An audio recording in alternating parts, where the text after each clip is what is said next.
Excellent. Monsieur le Président de la République du Sénégal, Excellence, Monsieur le Président de la République Guinée-Bissau, Excellence, Monsieur le Vice-président de la République d'Afrique du Sud, Excellence, Monsieur le Président de l'Assemblée nationale, Excellence, Monsieur le Premier ministre de la République du Sénégal, Excellence, Monsieur le Premier ministre de la République du Niger, Excellence, Monsieur le Premier ministre de la République populaire de Burkina Faso, Mesdames et Messieurs les ministres, Monsieur le ministre de l'Investissement du Royaume d'Arabie Saoudite, pays invité d'honneur, Excellences, Mesdames et Messieurs les ambassadeurs, honorables délégués, chers investisseurs, distingués invités en vos rangs, grades et qualités. Assalamu alaikum. Bonjour. Good morning. Guten Tag. Buongiorno. Marhaba. Ni hao. Commencer par ces salutations dans vos langues respectives n'est pas un simple protocole. C'est un symbole. Au Sénégal, le salut est une promesse, une main tendue, une porte ouverte, une invitation à partager. Et c'est exactement l'esprit qui anime ce forum.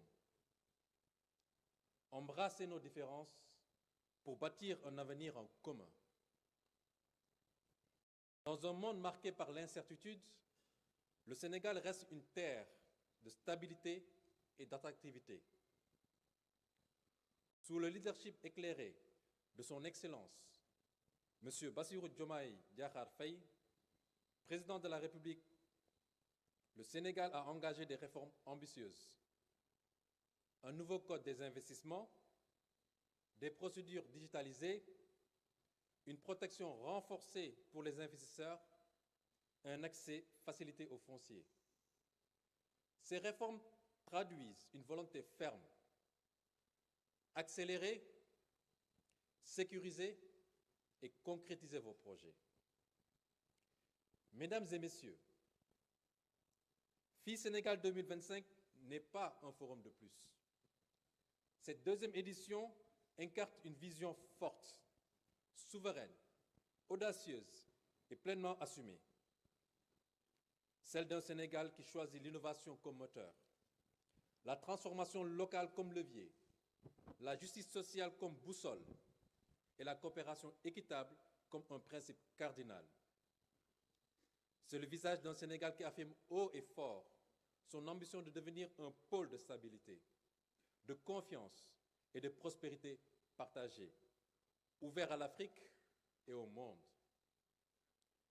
Ces objectifs sont clairement définis et identifiés en 5 grands axes.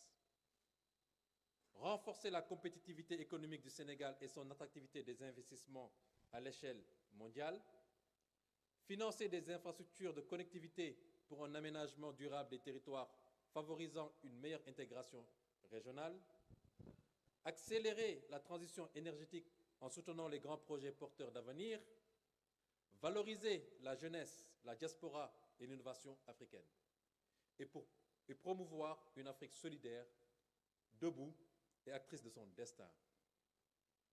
Ce forum porte en outre un message fort. L'Afrique assume sa posture d'actrice majeure de son développement. Elle s'impose progressivement comme un marché stratégique à l'échelle mondiale. Fort de ses talents, de ses ressources et de sa jeunesse, elle est artisane de son destin. Le thème « Connecter les opportunités, bâtir l'avenir » reflète notre volonté de créer des passerelles entre talents, idées, ressources et marchés.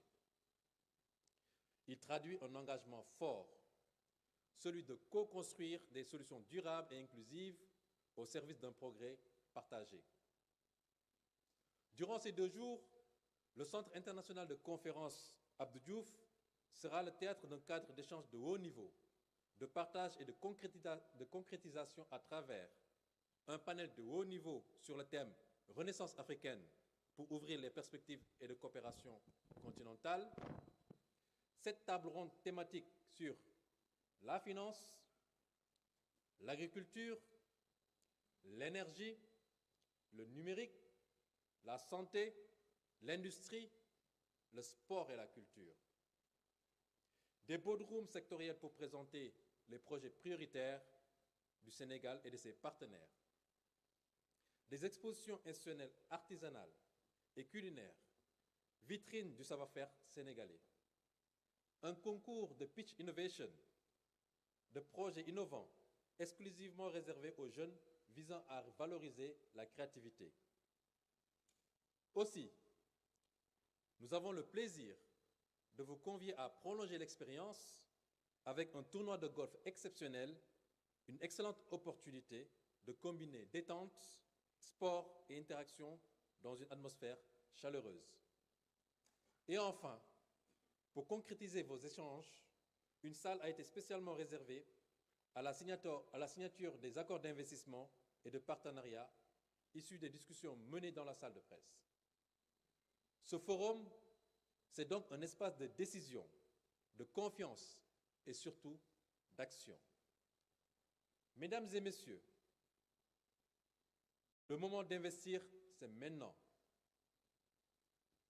Le lieu de transformer, c'est ici. La manière de réussir, c'est ensemble. Je voudrais exprimer ma profonde gratitude à son Excellence, Monsieur le Président de la République, pour sa clairvoyance et à Monsieur le Premier ministre pour son dynamisme et son engagement inspirant. Je remercie aussi nos partenaires de divers ordres, les délégations venues des 4 coins du monde et chacun de vous pour votre confiance. Je salue le dévouement des équipes de l'APIX pour faire de ce forum de dimension internationale une expérience mémorable. Mesdames et messieurs, le Sénégal est prêt, l'Afrique est prête, le temps est venu, le temps est à l'action. Faisons de ce forum un tremplin des grandes transformations africaines. Bienvenue à Dakar, bienvenue au Sénégal, je vous remercie.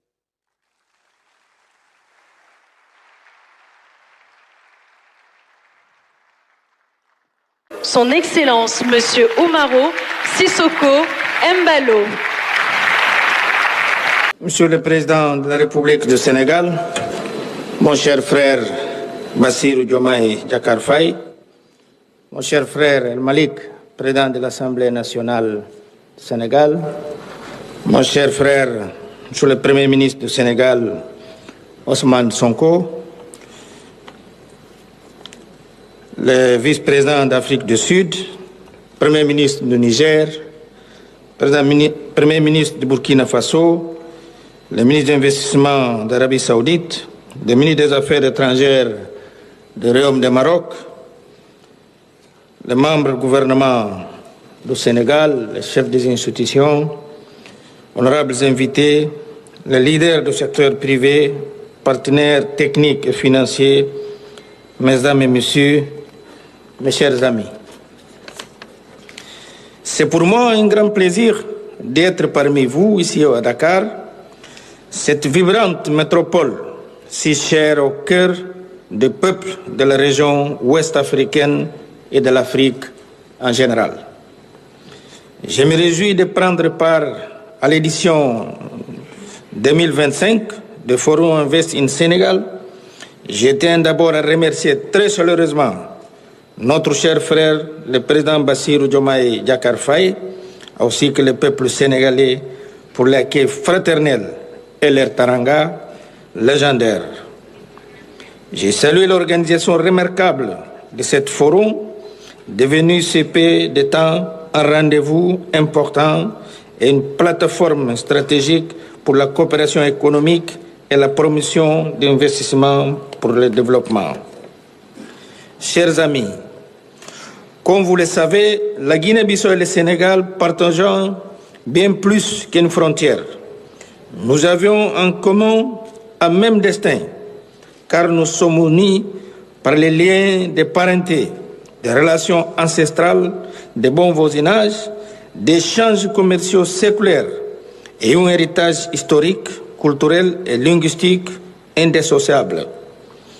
Tous les succès de développement au Sénégal auront naturellement des répercussions bénéfiques en Guinée-Bissau et vice-versa. C'est pourquoi je me félicite de la stratégie du Sénégal tendant à devenir un hub technologique régional.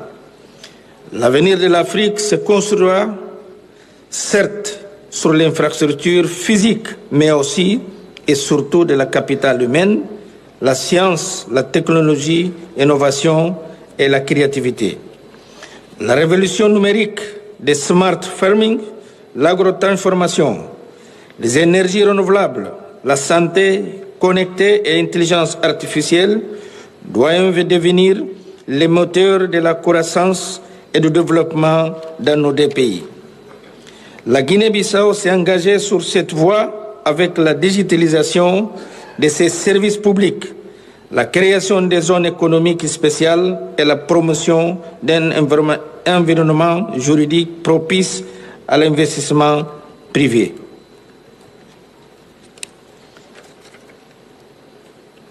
L'Afrique de l'Ouest doit être considérée comme un écosystème intégré, riche en ressources naturelles, avec une population jeune, dynamique et possédant beaucoup de talents, prêts à démontrer leurs capacités et leur participer à l'effort collectif de développement.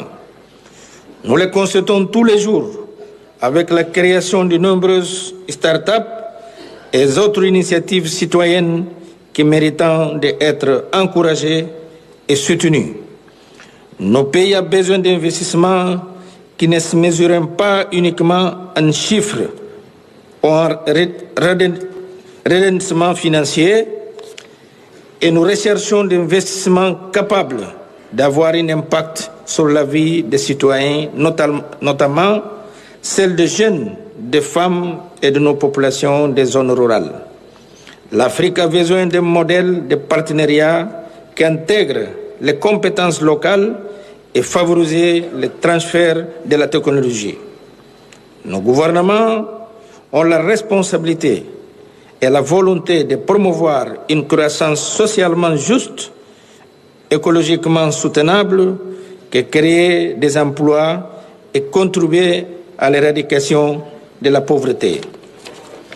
Excellences, Mesdames et Messieurs, ce forum est une opportunité formidable pour l'échange fructueux et pour nouer de nouvelles relations d'affaires. Je suis convaincu que ces 2 jours de rencontres vont permettre d'établir des partenariats équitablement profitables et durables. Des projets structurants vont naître fruits d'un contrat de confiance renouvelé et de la coopération entre les gouvernements, partenaires internationaux, les institutions financières, entreprises publiques comme privées et les citoyennes. Ensemble, ouvrons de nouvelles perspectives et créons notamment celles des jeunes et des femmes à la production de la justice sociale, de la solidarité et prospérité partagée. Je vous remercie pour l'attention et Djarevief.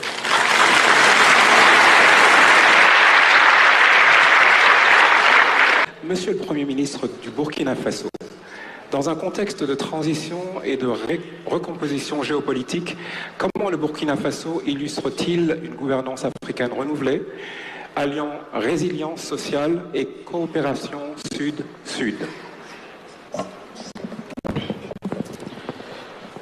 Merci. Excusez-moi, je vous demanderai à chaque fois d'éteindre mon micro. Merci. Merci bien. J'aimerais avant toute chose exprimer notre profonde reconnaissance, moi-même à titre personnel, mais aussi au nom de toute la délégation du Burkina Faso qui est présente ici, exprimer donc notre reconnaissance à son Excellence Monsieur le Président, mais aussi à mon frère et homologue, le Premier ministre Sanko, qui nous ont fait donc l'honneur de cette invitation à participer à cette 2e édition du Forum Investir au Sénégal. C'est vraiment avec beaucoup de plaisir que nous sommes ici et nous le prenons comme l'expression de la fraternité entre donc les peuples de la sous-région. Je profite d'ailleurs pour transmettre aussi les fraternelles salutations du camarade président du Faso, le capitaine Ibrahim Traoré, aux plus hautes autorités et évidemment à l'ensemble du peuple sénégalais. Cela dit, comme vous savez, le Burkina Faso traverse l'une des pages les plus difficiles de son histoire, et au même titre que pratiquement les peuples du Sahel dans leur ensemble. Je vais parler donc du Mali et du Niger. Et dans ce contexte difficile, le Burkina Faso est aujourd'hui dans une dynamique de rupture portée par la révolution progressiste populaire sous le leadership du capitaine Ibrahim Traoré. Et quand on parle de révolution, il est évidemment question de rupture dans les manières de faire. Et cette rupture se matérialise sur la première priorité qui est la sécurité du Burkina Faso.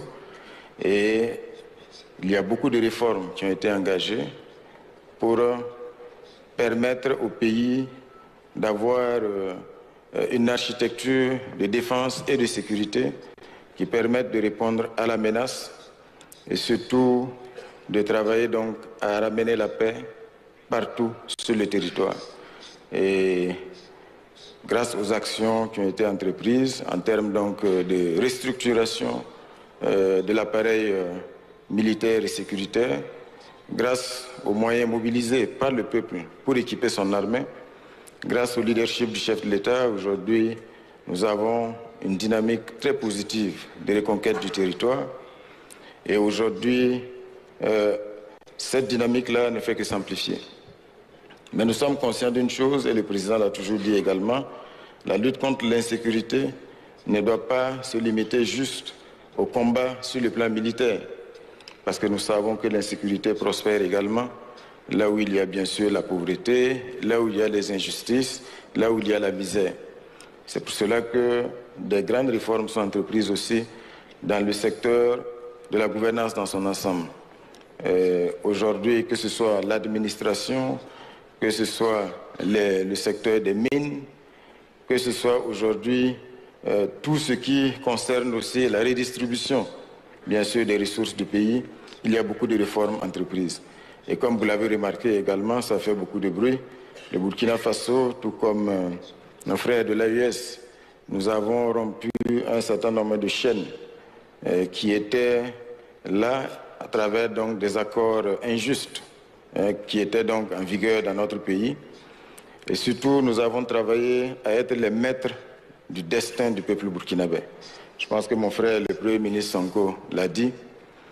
Aujourd'hui, nous devons faire attention à ce que l'investissement ne soit pas l'autre nom de l'exploitation.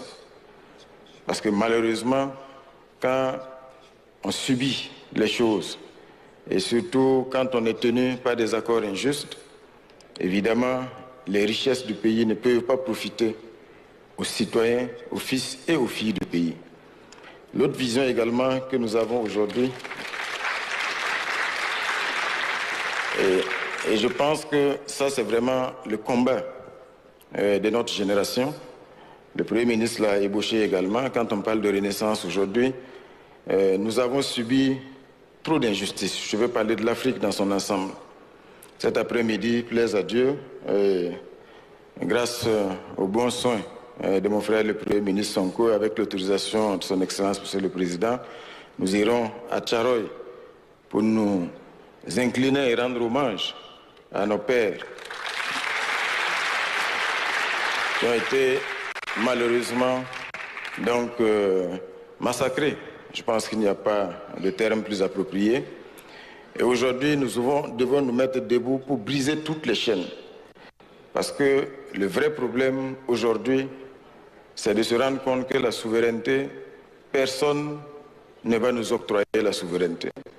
Que ce soit sur le plan économique, que ce soit sur le plan militaire et sur tous les aspects, nous devons, dans un esprit de sacrifice, mener le combat pour briser toutes les chaînes Et je peux vous assurer que tant que ces chaînes ne seront pas brisées, nous pouvons tourner toutes les théories que nous voulons, toutes les richesses que nous allons produire, la sueur de notre front ne profitera pas à nos populations, ça profitera toujours au même maître.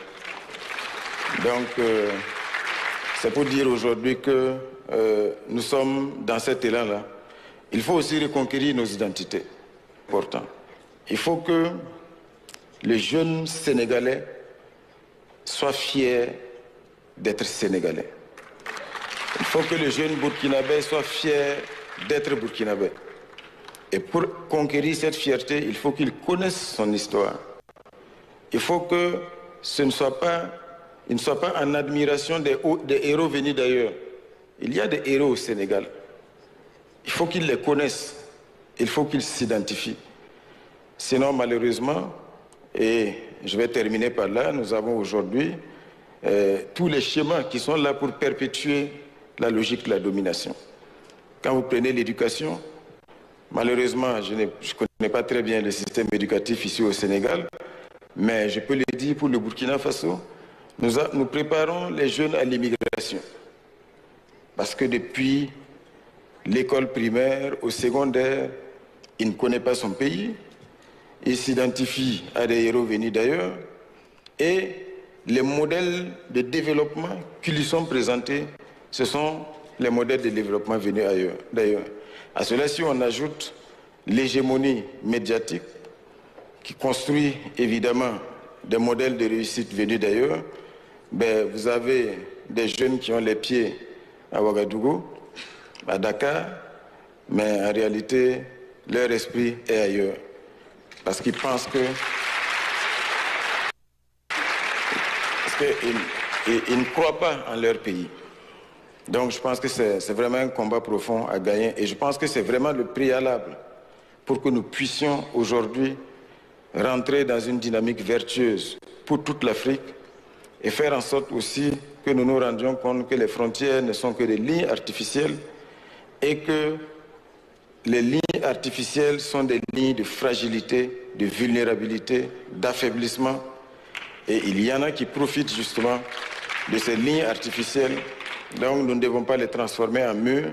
Nous devons faire en sorte aujourd'hui d'avoir une zone harmonisée afin que le Burkinabé puisse aller et venir, que le Sénégalais puisse aller et venir, que les ressources du Sénégal profitent à toute la sous-région, les ressources du Burkina Faso, parce que nous avons tout.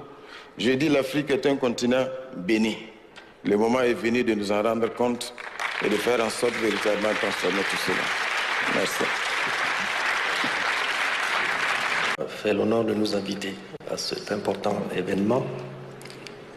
J'ai retenu une phrase qui me fascine. Entrer en Afrique par le Sénégal. C'est une très belle revanche sur l'histoire, c'est-à-dire sortir de l'Afrique par le Sénégal. J'ai retenu 3 mots-clés de cette rencontre: décision, confiance et action. Décision, je pense que les personnalités ici présentes, à la fois les autorités politiques, économiques, le secteur privé, on peut considérer qu'il y a aujourd'hui ceux qui ont le monopole de la décision pour qu'il y ait des investissements sur notre continent, de manière à ce qu'il y ait la productivité, la croissance et la redistribution des fruits de la croissance. La confiance. Je crois qu'on l'a assez dit, le président de la commission de l'UEMOA, le Premier ministre l'a dit dans le discours du président. Les réformes macroéconomiques qui sont en cours offrent de très bonnes opportunités pour qu'il y ait un attrait essentiel de tous ceux qui veulent investir sur le continent africain. Puis l'action. L'action, il faudrait, au détour de tout ça, que les Africains qui, permettez-moi le terme, qui logent sur un continent qui recèle d'énormes potentialité économique puissent être ceux-là même qui profitent et qui bénéficient de ce que Allah subhanahu wa ta'ala leur a accordé. Le Niger, je respecte ce que vous avez dit tout à l'heure en termes du contenu de ce que c'est la Renaissance. Au Niger, actuellement, nous sommes dans la refondation. La refondation, depuis le 26 juillet 2023, le général Tchani, avec un certain nombre de ses camarades, ont décidé de prendre le pouvoir. Il y a eu beaucoup de bruit, on continue à faire ces bruits, mais il ne faut jamais oublier que ce sont des hommes qui ont été dans les mêmes écoles que nous tous, à l'université. C'est une équipe qui est formée des médecins, qui est formée des pilotes, des ingénieurs. La différence peut-être, ils portent des tenues. Mais depuis 2 ans et demi, ils conduisent une réforme avec l'appui de tous nous autres, qui nous avons l'intime conviction, nous mènerons à la délibération totale de notre pays et au-delà de notre continent. Pour ce qui a été reproché à notre pays en termes disons, nous sommes revenus sur plusieurs accords, mais c'est des accords qui liaient. Je vais reprendre en partie ce que dit mon frère du Burkina Faso. Si vous reprenez tous les accords militaires, tous les accords économiques, à un moment donné, nous avions une dizaine de pays qui ont leur base, qui ont leurs militaires, des soldats sur notre territoire. Et si vous regardez, le contenu, c'est de dire que nous sommes là pour vous aider à lutter contre le terrorisme. Mais si vous faites le point, le Niger, c'est 1 267 000 km². On sait exactement où se trouvent les terroristes. C'est à l'ouest du pays où les enfants ne peuvent plus aller à l'école. C'est à l'est du pays. Mais toutes ces bases ne sont jamais allées du côté de ces endroits où on a réellement les terroristes. Alors qu'est-ce qu'ils sont venus faire? C'est pour ça que le général Tchani a dit vous devez ramasser vos affaires et partir de chez nous. Aujourd'hui, il n'y a pas un seul soldat étranger sur notre territoire. La doctrine de l'armée nigérienne, c'est 0 soldat sur notre territoire. Nous avons un pays qui recèle d'énormes potentialités. Si on parle de l'énergie, je viens de parler de la superficie de notre territoire, il est grand. Nous avons le soleil quasiment 365 jours de l'année. Nous avons des eaux souterraines, semble-t-il, les plus importantes du continent. Nous avons du gaz, du pétrole, nous avons du vent et nous avons de l'uranium que nous avons littéralement récupéré à ce jour. Cet uranium, pendant plus de 50 ans, a alimenté plusieurs centrales au-delà dans le monde. Il y a quelques mois, notre pays importait quasiment 75 à 80% de sa consommation en énergie électrique. Je pense que vous êtes au courant, quand il a été sanctionné, on a coupé l'électricité. À ce jour, nous importons moins de 30% de notre consommation. L'objectif, c'est dans 1 an, 2 ans, c'est de satisfaire justement à ce besoin de consommation en énergie électrique. L'agriculture, c'est plus de 15 millions de terres arables. C'est des eaux. Le chef de l'État a mis en place une politique de grande irrigation. Je voudrais vous donner un seul exemple. Tous les ans, il y a une période qu'on appelle période de soudure, au cours de laquelle, pendant plusieurs années, il faut tendre la main et demander de l'aide pour pouvoir satisfaire aux besoins alimentaires de la population. Cette pratique de grande irrigation, cette année, a permis de se passer de cette aide-là, parce que nous avons pu faire de la production à partir des eaux valorisées dans chacune de nos 8 régions, Et par la grâce de Dieu, nous avons même constitué des réserves alimentaires que nous sommes en train de déstocker pour les rendre disponibles auprès des populations qui doivent les acquérir à prix modéré. C'est pour dire que tout investisseur qui le désire, au moins sur ces deux secteurs qui sont l'énergie et l'agriculture ou le développement agricole dans son ensemble, il y a de la place. Nous avons pris toutes les mesures pour revoir le cadre légal, le code des investissements qui a été revu, qui permettent aujourd'hui de donner des facilités d'investissement. Il y a également toutes sortes d'initiatives pour assurer à l'investisseur, évidemment, la rentabilisation de tout ce qu'il aura à investir.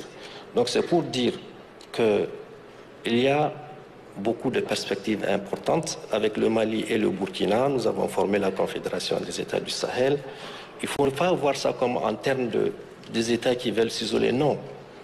C'est une décision bâtie sur une conviction d'un peuple qui dit qu'il faut arrêter, il faut briser la chaîne.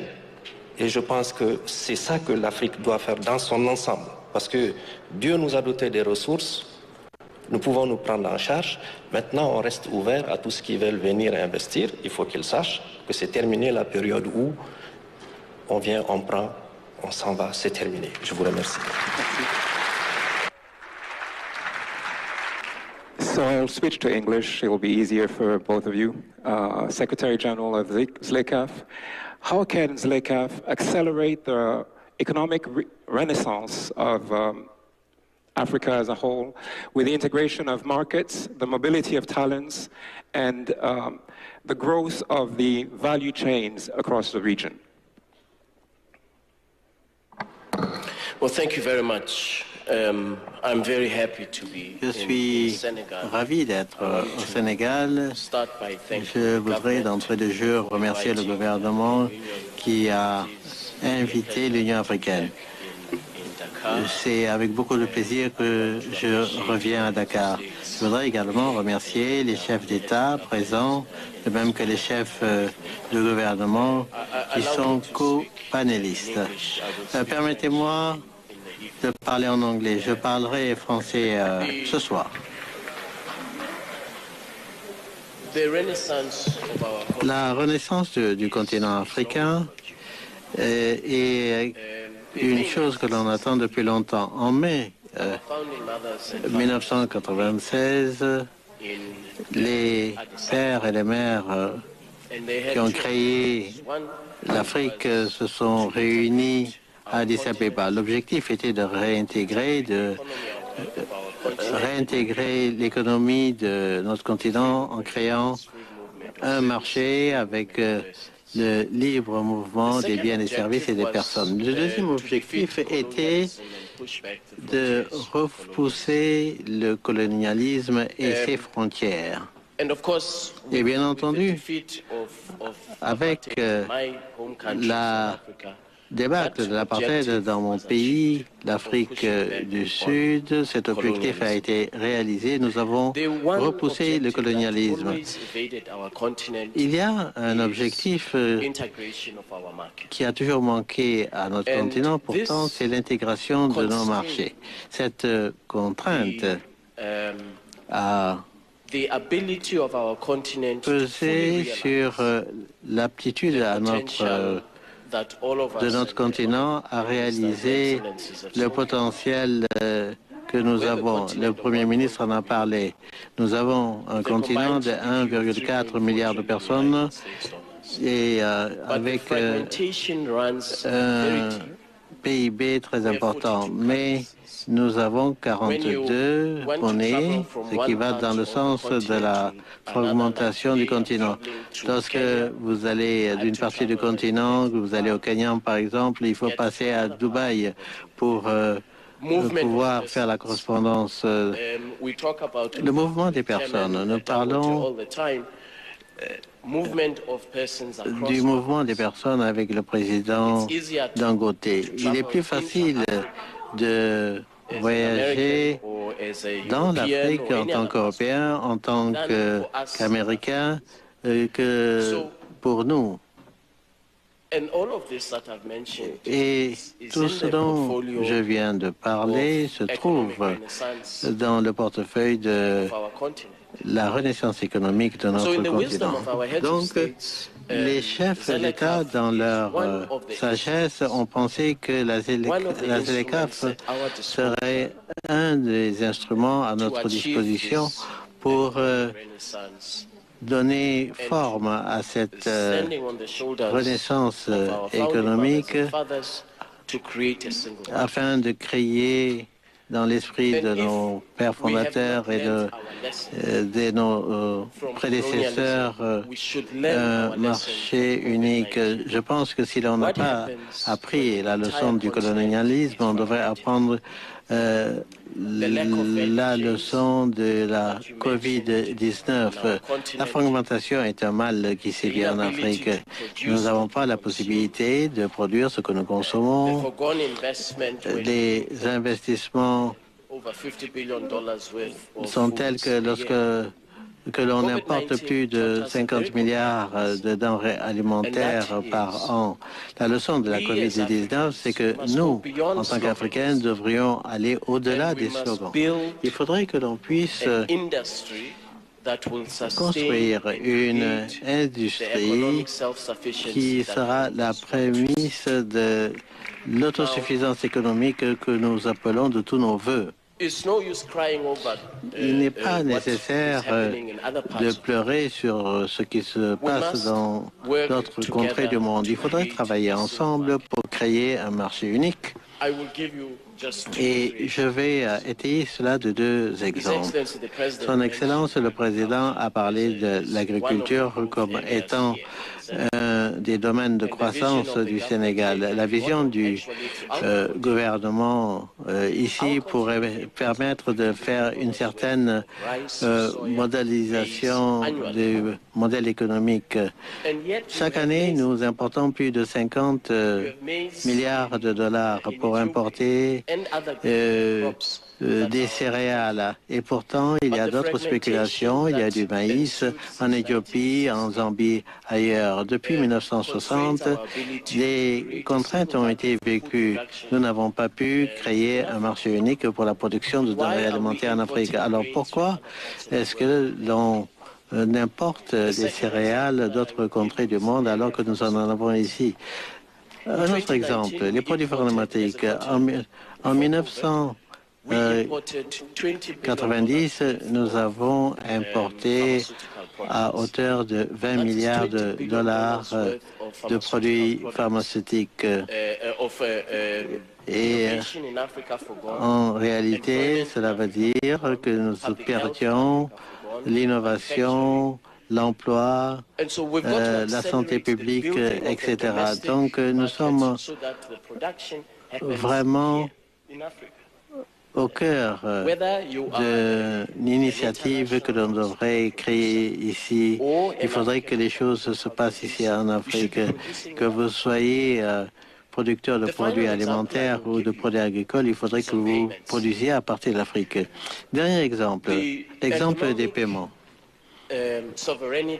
La souveraineté économique de notre continent, pendant très longtemps, a été telle que l'on y a renoncé.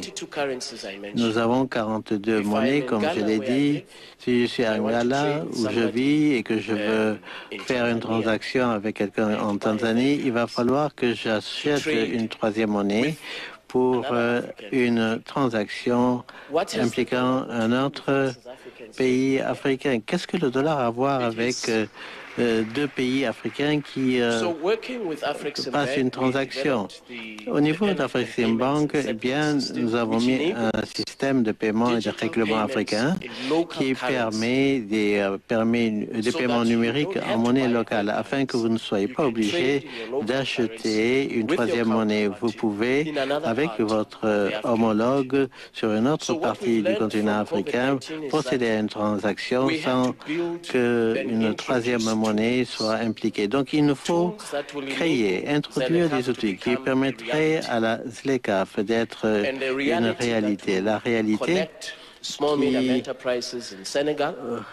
connecterait les petites et moyennes entreprises au Sénégal à celles du Malawi et d'autres pays africains. Par expérience, je vous dirais que le coût de la logistique et de l'infrastructure en Afrique reste prohibitif. C'est un autre poids sur la croissance des PME. Il faut, avec les institutions de développement et de finances, que nous introduisions des mécanismes de financement du commerce afin que la renaissance ait pour moteur les petits paysans, les petites et moyennes entreprises, une dynamique locale. Je pense que la ZLECAf devrait être accélérée au niveau de sa mise en œuvre et de son intervention. À un moment où, encore une fois, le mot c'est d'accélérer et d'amplifier le niveau du financement. Je te remercie, Evelyne. Je disais tout à l'heure, avant d'arriver à mon voisin de gauche qui était à Basfal, qu'en réalité, sans porter préjudice à ce que nous faisons, je disais, Monsieur le Président de la République, vous avez presque fait notre panel, parce que toutes les préoccupations, tout au moins du secteur privé, vous l'avez adressé dans votre message, qui était, à mon sens, excellent, et nous vous en remercions. Maintenant, et quand on regarde cet hémicycle, Monsieur le Président de la République, Monsieur le Président de l'Assemblée, Monsieur le Premier ministre, nous devons être fiers de la présence d'autant d'autorités et d'autant d'investisseurs venus de partout pour nous dire qu'ils aiment le Sénégal. Ils sont en train de nous dire que nous sommes là pour investir et pour créer plus d'emplois au Sénégal. Ils nous disent aussi que nous sommes séduits par l'agenda national de transformation Sénégal 2050. Nous sommes séduits par le plan de redressement économique social 2025-2029. Donc le forum auquel nous sommes conviés en tant qu'investisseurs nous dit, investisseurs en plus national, nous magnifions d'abord notre relation de dialogue public-privé. Je veux dire, quelqu'un qui vient de l'étranger pour investir, il dira comment le secteur privé national est traité. Nous sommes bien traités. Nous entretenons un dialogue permanent avec nos publics et nous discutons des réformes nécessaires que nous mettons en œuvre.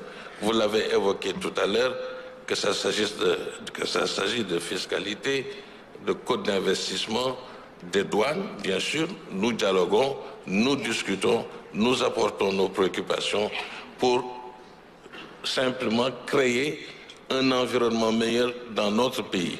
Nous considérons que nous sommes un pays attractif d'investissement direct étranger. Nous avons des infrastructures de qualité. Nous avons un État qui indique une gouvernance démocratique claire, qui aussi dit, voilà, moi, ce que je veux, nous voulons avoir un environnement transparent, nous voulons aller de l'avant. Il y a de l'investissement dans des secteurs stratégiques, tu l'as évoqué, que ce soit de l'agro-industrie, dans le numérique, où nous avons des avantages sérieux, et ça peut être aussi dans l'agro-industrie. Donc, en tant que privé, dans tous les cas sénégalais, investisseurs, nous pensons que notre pays est très attractif pour l'investissement direct étranger et qu'il soit en relation en permanence avec les Sénégalais aussi qui investissent pour créer, vous l'avez dit, Monsieur le Président de la République, du co-investissement. Dans votre message, vous l'avez aussi évoqué. Merci. Donc nous sommes ici au Sénégal, donc nous sommes prêts. Voilà. Merci beaucoup. Je vais, pour la deuxième partie, peut-être je vais juste revenir à Monsieur le ministre de la coopération, des Finances, de l'économie, du plan de la coopération, pour parler quand même d'un sujet de l'inclusion du développement, puisque nos autorités veulent que le développement soit plus inclusif, en capitalisant sur toutes les opportunités disponibles. Par exemple, nos pays, on sait très bien, hein, souffrent de la macrocéphalie des capitales. On vient d'avoir les statistiques de l'ANSD. 46% de notre richesse est créée à Dakar. Et donc, il y a des territoires enclavés qui sont un peu oubliés, mais il y a également certains acteurs, les jeunes, pour des projets innovants qui ne sont pas touchés, et les PME. Si vous pouviez nous dire quelques incitations concrètes pour attirer des investissements durables et saisir finalement toutes les opportunités qui sont là. Et après cela, j'ai une dernière question, une question commune à chacun d'entre vous, et je vous demanderai de me répondre sur juste quelques mots. Donc, Monsieur le Ministre, avant qu'on fasse la dernière question. Oui, alors, très rapidement, le président Abdoulaye Diop disait tout de suite qu'effectivement, 8 mois. Et souvent, nous avons des critères de convergence, 3% de déficit, 70% de dette. Mais ces critères existent justement pour que les États ne prennent pas trop d'espace. Sinon, vous pouvez avoir une dette à 100% du PIB qui soit soutenable, et ça peut créer de la macrocéphalie au niveau des pays.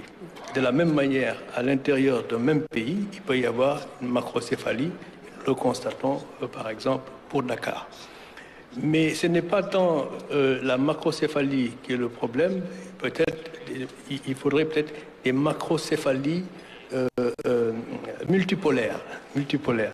En ce sens que la vision Sénégal 2050 veut mettre des pôles régionaux au devant. Il y en a 8. Dans chaque territoire, il y a des potentialités qui sont sous-exploitées, et l'État central lui-même n'a pas les moyens donc d'exploiter ces opportunités. Il faut changer de paradigme. Changer de paradigme, c'est d'abord un État solide qui crée de l'espace et des opportunités de projets dans les territoires. Et chaque territoire a donc des spécificités qui pourraient être exploitées. Et c'est dans cet esprit d'ailleurs que le Code des investissements qui vient d'être voté prend en compte la nécessité d'inciter donc les investisseurs à aller dans ces pôles-là et découvrir les opportunités qui y sont. Et pour ce faire, voilà, il faut encore une fois préparer des projets, les dérisquer, créer des zones d'aménagement et d'investissement de telle sorte que donc, le secteur privé puisse venir et profiter des opportunités. Alors peut-être une dernière chose, à l'intérieur même de ces pôles, vous l'avez mentionné, il y a des entrepreneurs qui réussissent, malgré cette macrocéphalie, dans les différents pôles régionaux, il y a des entités remarquables qui réussissent. Alors, il faut les identifier de telle sorte à mobiliser tous les instruments de l'État pour les accompagner dans ce dans quoi ils sont, et aussi les jumeler justement avec des partenaires donc étrangers qui pourraient les aider à monter à l'échelle, devenir des champions et tirer l'écosystème autour d'eux.